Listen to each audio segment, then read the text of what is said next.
కార్తీక మాసంలో ఒక్కసారన్నా గుడికి వెళ్ళి ఉసిరి చెట్టు కింద దీపాలు పెట్టేద్దామని అనుకుంటున్నా గానీ, నాకు కుదురుతా ఉండలేదనమాట. పౌర్ణమి రోజు కూడా చాలా బాధపడ్డాననమాట. పూజ చేయడానికి మాత్రం కుదరలేదే అనుకున్నాను.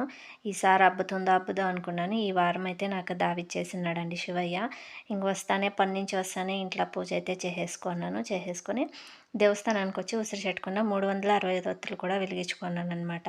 ఉసిరి చెట్టు కింద ఇంకా ఒత్తులు, నూనె అన్నీ ఎత్తుకుపోయింటి కదా! అన్నీ అక్కడే వెలిగించినాను.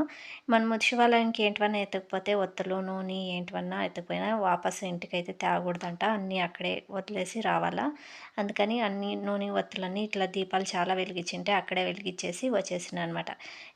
మనకి ప్రసాదం పెట్టినా కూడా మనం ప్రసాదం కూడా శివాలయంలోనే తినేసి రావాలంట. ప్రసాదాన్ని ఇంటికెత్తుకొని రాకూడదు. అలాని మేము ప్రసాదాలు కూడా చాలా బాగా పెట్టారండి. ఇంక అక్కడే తినేసి అక్కడ శివయ్యని కూడా చాలా బాగా దర్శించుకున్నాం. అందరికీ ఓం నమ శివాయ.